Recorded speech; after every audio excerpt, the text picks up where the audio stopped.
Hey guys, thanks again for joining me today. Um, I I'm going to talk about something that it's very fresh and I'm still dealing with it to a point.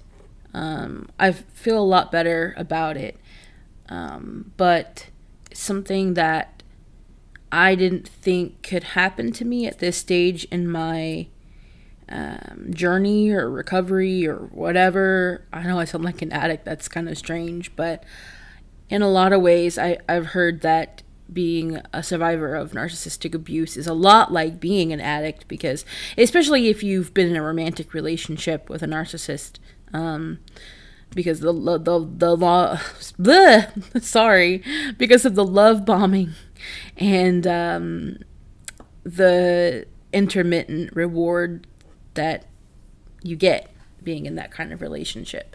But there are some things I've been going through lately, which is why I haven't really been posting videos here more often. But if you didn't know, if you didn't listen to previous videos, my grandmother on my dad's side, who I was very close to, recently passed away. And that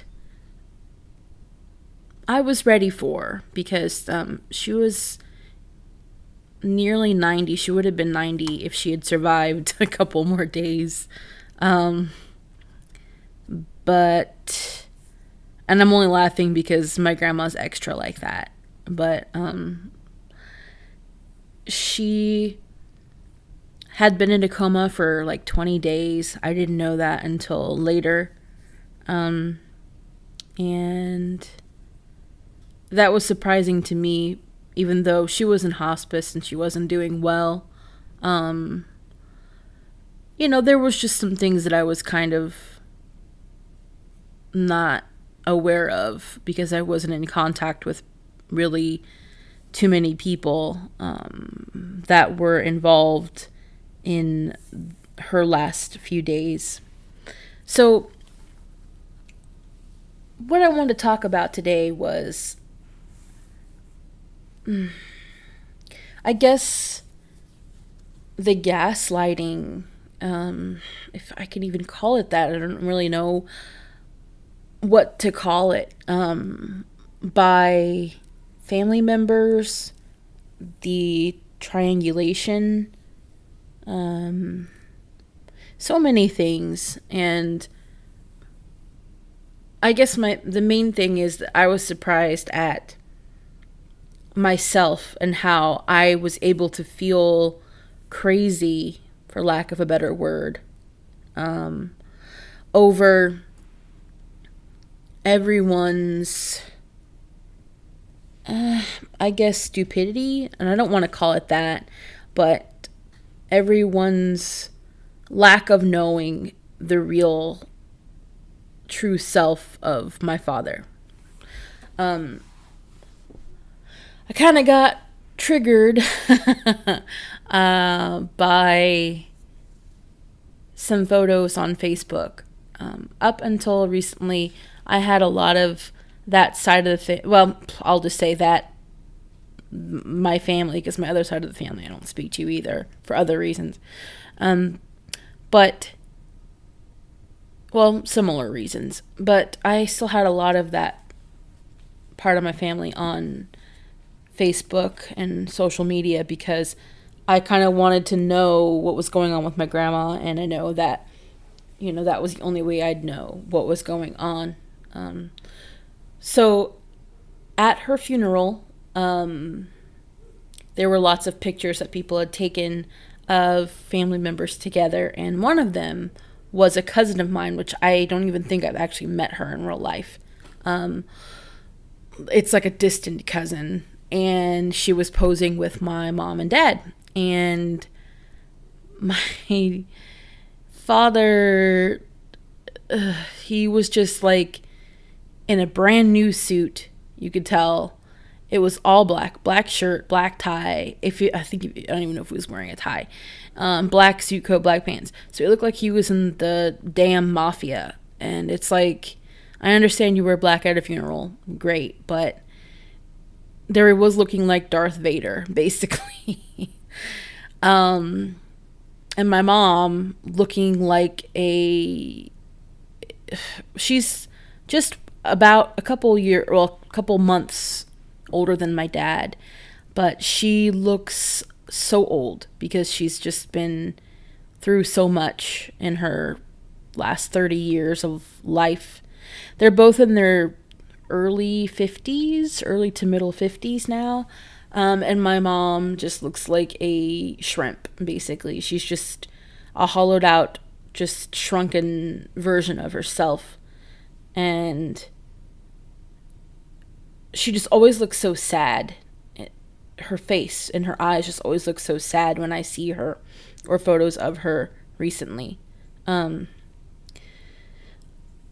I am no contact with them, so I try not to look at photos or try not to be in touch with them or anything as of the last 2 or 3 years. So seeing this on Facebook come across my dash on Facebook was very I wasn't ready for it. So not only that was there a picture of them, but also I guess it had been one of the hospice nurses or something had made a comment, "Oh, they're such nice people," on this photo. And for me, that really made me feel some kind of way, because I know what the truth is behind these people. Behind his mask, I know who he really is. To everyone, he's such a pillar of the community. He is the one who has all the money in the family. He's successful. There's just so many good things everyone has to say about him. Even if he does something terrible, they can always look past it. Even if he does something selfish and he's really showing his true face, everyone's willing to look past it for whatever reason. I think they're under the assumption everyone has flaws, and because of what was going on and him taking care of, quote unquote, all of the business having to do with my grandma, oh, maybe he was stressed out, blah, blah, blah. And he just, went through something and he was being an asshole for that particular time. But that's not really who he is. A lot of people, I think they feel that way. So for me, even hearing or seeing someone say, "Oh, they're such nice people," it made me feel crazy. It makes me feel like maybe I'm the one who has made this all up. Or maybe I just overreacted. Maybe they're normal. Maybe they did the best they could. All these things coming back, that is actually his voice in my head telling me, well, I did the best I could. And if you felt this way or that way, I'm sorry. Those apologies that aren't real apologies. It's if you feel this way, then, because he's never wrong. They're never wrong.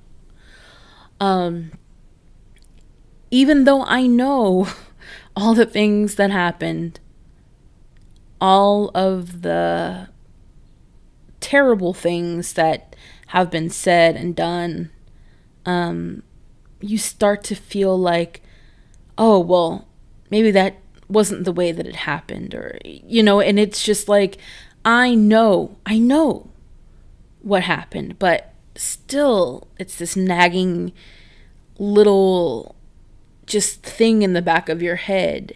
And that's when I know, hey, it's time to not have this again, to never be triggered like this again in this way if I can help it.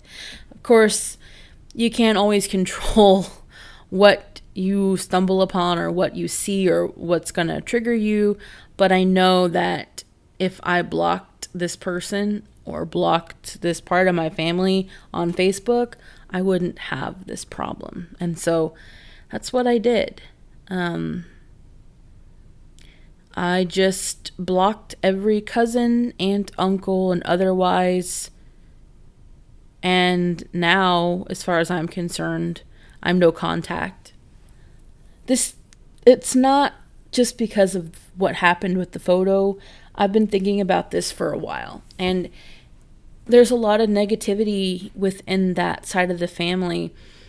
And a lot of just like everyone, it's like, well, just get along just because you're family. You have to get along. You have to deal with this person. You have to be abused by them no matter what, because you're family.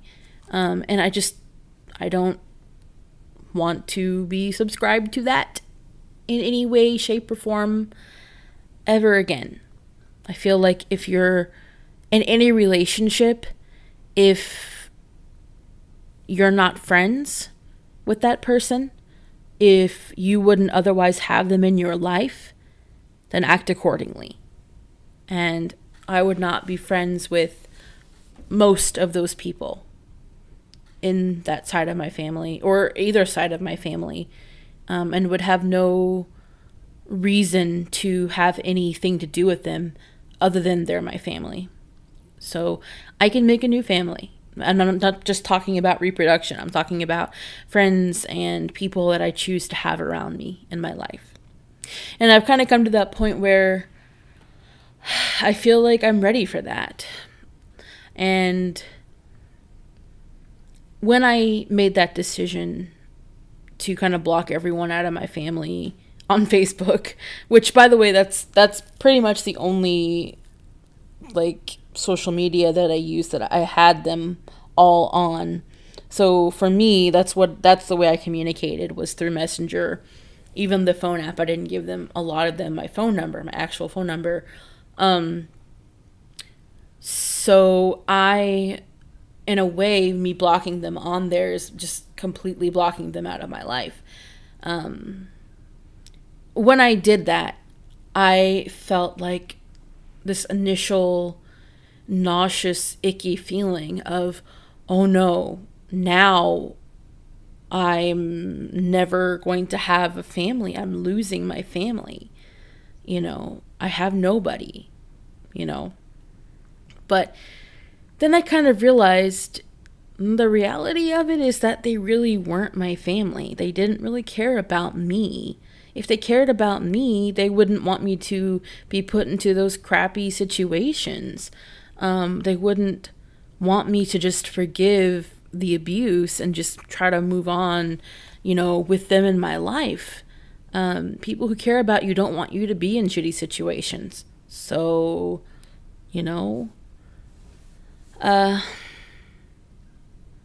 so that really made me feel better about the situation in a lot of ways, even though it was still not the easiest thing to deal with. And it's still not, because there's there are a few people that were in my family that I really cared about, that were good people, but I just can't trust that they're not going to post photos, or they're not going to try to triangulate with the best intentions, even though they may not be malicious with their intentions, they still don't realize that they are being in a lot of ways.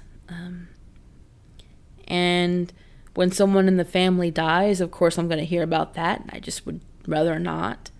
I just kind of want out of the family, and I feel like by doing this, I've separated myself. So we'll see how that goes. But I do think already I feel better. I feel more hopeful about a lot of things. I feel like a large weight kind of lifted off my shoulders, and I feel like I can breathe more easy, knowing that I won't have to deal with a manipulated family member that will be spying on me, or letting my father kind of like use their account to pry into my life or something like that. So I know that's really paranoid sounding, but if you're an abuse survivor, you know the kind of tactics that the abuser might use, and you understand kind of where I'm coming from. I will say that it was hard and frustrating for me because you can see all of the past bullshit that you've gone through and all the things that they just don't know about. And when you see a picture like that and they're smiling like it's nothing, like everything is so normal, it just makes you feel like you're out of your mind. Like you're the one who has all the problems, which is what they've always blamed you for anyway, for your whole life. Their projection of who you are, it's obviously not who you really are. It's not your true self, but it's just who they've told you are, for your whole life. And it's like so frustrating to see that. But, and for me, they're kind of the ones who have always organized the family reunions, if there's any kind of special family thing going on, they've always kind of organized that or been part of that or funded that. So to my whole family, that side of the family, it's like they can do no wrong. They are the best people. They're the nicest people. And the worst thing I hear and I've seen people talk about how wonderful my mother is and how just selfless that she is and how she'll do anything for anyone and what a great person she is. And I'm thinking that's not because of any kind of moral compass. It's because she's been just groomed for so long by my father to be so codependent that she just does these things because not only is that what she's been groomed to do, but she's just doing these things to further my father's mask in the eyes of the public. And no one knows it. So, just a sad, sad situation. And one that I don't want to be part of anymore, so I'm not. I'm still going through and dealing with a lot of these feelings, and they probably will be here for a while, but at least I won't have to deal with any new ones. So, that was maybe a little bit more depressing than I expected it to be. But have you dealt with anything like this? I know for me, it's something new that I didn't know I was going to have to deal with. But, now that I am and have, it's just kind of interesting if you kind of step back. So let me know in the comment section, have you dealt with this? How do you feel about the situation that I'm going through? What do you think you would do if you were in this situation? So thanks again for listening, and I'll see you in the next video. Bye.